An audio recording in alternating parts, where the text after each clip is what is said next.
Shalom Ibu Bapak Saudara yang dikasihi Tuhan. Kita membuka Alkitab kita dalam Filipi pasal yang ketiga. Pagi tadi saya sudah katakan bahwa kita belajar untuk tidak membatasi Tuhan. Ya, kadang-kadang ada lagu bahasa Inggris, kadang-kadang ada lagu bahasa Jawa, kadang-kadang ada lagu bahasa Mandarin. Tidak apa-apa saudara. Karena kita nih orang yang bisa kemanapun kita dipakai oleh Tuhan. Amin. Suatu kali saudara bisa pergi ke negara yang berbahasa Inggris. Satu kali saudara mungkin pergi ke negara yang berbahasa Mandarin. Satu kali saudara mungkin pergi ke desa yang harus berbahasa Jawa. Semua kita perlu. Ya. Saudara, dan itu belajar.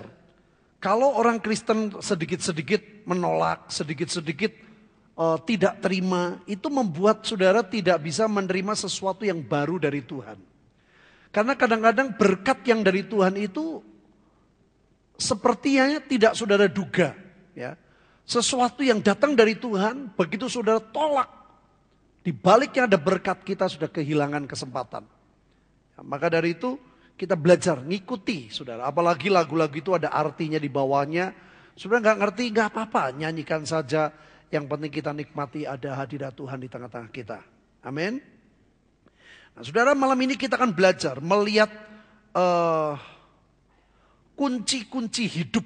Ya, orang-orang yang dipakai Tuhan itu setelah dia berjalan bersama Tuhan, dia menemukan bahwa ternyata ini yang menjadi pegangan hidup yang membuat dia bisa mengikuti jalan-jalan Tuhan di dalam hidupnya. Dan itu yang membuat Tuhan berkenan, itu juga yang membuat kita menikmati semua kebaikan Tuhan.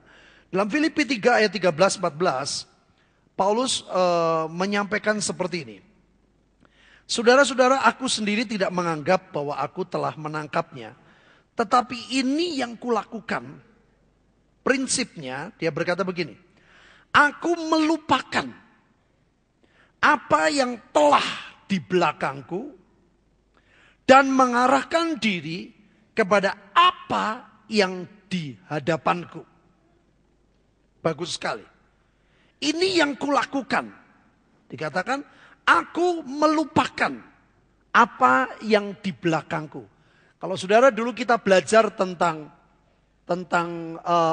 visi dari Abraham. Dia dari Ur Kasdim. Dia dipanggil Tuhan keluar dari Ur Kasdim ke tempat yang dia tidak tahu. Tetapi karena Tuhan mengatakan bahwa engkau akan menjadi bangsa yang besar, engkau akan diberkati, engkau akan menjadi berkat, dan namamu masyhur dan engkau akan menjadi berkat. Itu saja yang menjadi pegangan buat Abraham, membuat dia rela meninggalkan kehidupan atau sesuatu yang sebelumnya. Nah saudara, mengapa Paulus berkata, aku melupakan yang di belakang? Ternyata saudara, buat hari-hari ini ada banyak orang Kristen yang tidak bisa menikmati apa yang Tuhan kerjakan karena saudara senang hidup di masa lalu.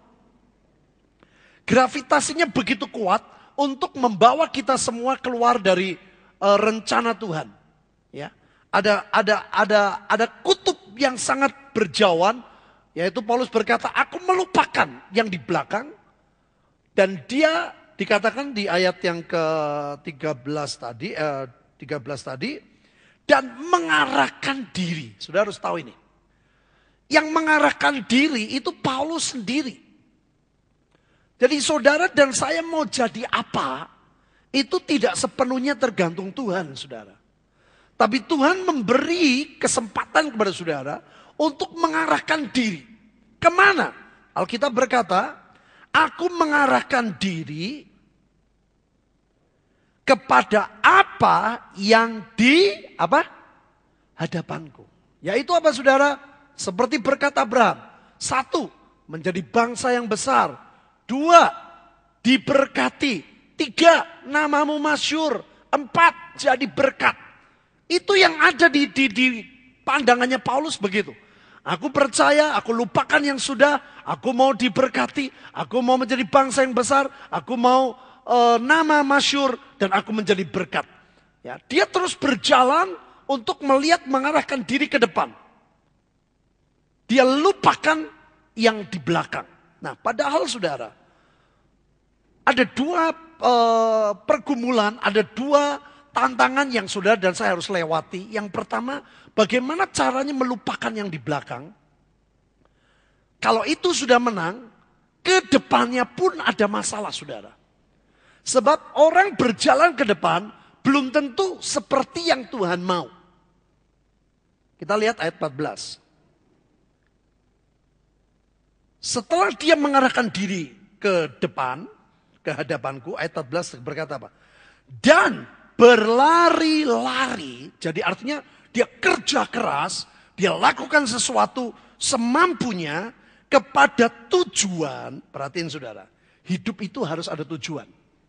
Yang percaya katakan, tujuan hidup kita itu indah di dalam Tuhan. Amin saudara. Dikatakan, dan berlari-lari kepada tujuan untuk memperoleh hadiah. Saudara tahu itu. Hidup diberkati Tuhan itu bukan cuma surga saudara. Tapi di bumi kita juga harus menikmati hadiah. Yang mau dan percaya, katakan, saudara Paulus banyak mengalami penderitaan. Tapi dia tahu bagaimana cara untuk mendapatkan hadiah dalam hidupnya. Yaitu mengarahkan hati dan hidupnya ke depan. Tapi, saudara lihat ayat 14. Dan berlari-lari kepada tujuan untuk memperoleh hadiah. Yaitu, nah ini loh. Jangan cuma hadiahnya. Yaitu panggilan surgawi dari Allah dalam siapa? Kristus Yesus. Saudara, kalau kita sudah mengalahkan, bagaimana kita mengalahkan supaya kita tidak mengarah ke belakang?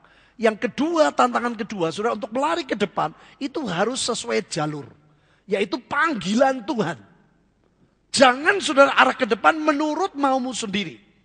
Jadi untuk mengarahkan ke depan itu ada dua. Yang pertama, ambisi pribadi. Saya pengen ini, saya pengen ini, saya pengen ini. Semua miring saudara. Saya pengen ini, saya pengen itu, saya pengen pelayanan ini, saya pengen bisnis ini. Saudara hati-hati. Tetapi sesuatu yang dari Tuhan itu bukan ambisi tapi visi. Tuhan tuh maunya apa? Ya, aku mau jadi apa? Mau diberkati dengan dagang yang seperti apa? Jadi otomatis bisnisnya pun Tuhan yang menyuruh. Tuhan yang tetapkan. Itu indah sekali saudara. Pasti ada jaminan kalau Tuhan yang memberi visi. Yang percaya katakan. Nah kalau saudara melakukan yang jalur. Sesuai dengan jalur. Saudara akan hidup itu merasa ringan. Tapi kalau saudara melakukan ambisi. Saudara punya tujuan sendiri, saudara punya kemauan sendiri, itu membuat hidup kita jadi berat, saudara. Karena untuk mencapai keinginan, saudara harus bekerja dengan kekuatanmu. Tapi untuk mengikuti panggilan Tuhan, saudara tinggal berjalan bersama Tuhan. Begitu engkau sampai hatimu di sini, otomatis nama saudara akan jadi masyhur. Amin. Ingat, otomatis saudara akan diberkati. Otomatis saudara akan menjadi bangsa yang besar. Saya ucapkan selamat tadi pagi ada 10 orang yang dibaptis. Tuhan memberkati. Begitu saudara dibaptis, engkau menjadi bangsa yang besar. Amin. Ada banyak orang Kristen yang mau ke gereja tapi tidak mau dibaptis. Saudara sulit untuk terima berkat Tuhan. Yang disuruh jelas-jelas sama Tuhan aja enggak mau kok. Apalagi hal-hal yang lain. Ya. Menjadi bangsa yang besar, diberkati, nama masyhur, jadi berkat. Nah saudara, kita mau lihat prinsip Paulus ini juga menjadi prinsip dari Tuhan Yesus. Kita lihat Yohanes pasal yang ke-7. Yohanes 7 ayat pertama. Sesudah itu Yesus berjalan keliling Galilea, sebab ia tidak mau tetap tinggal di Yudea.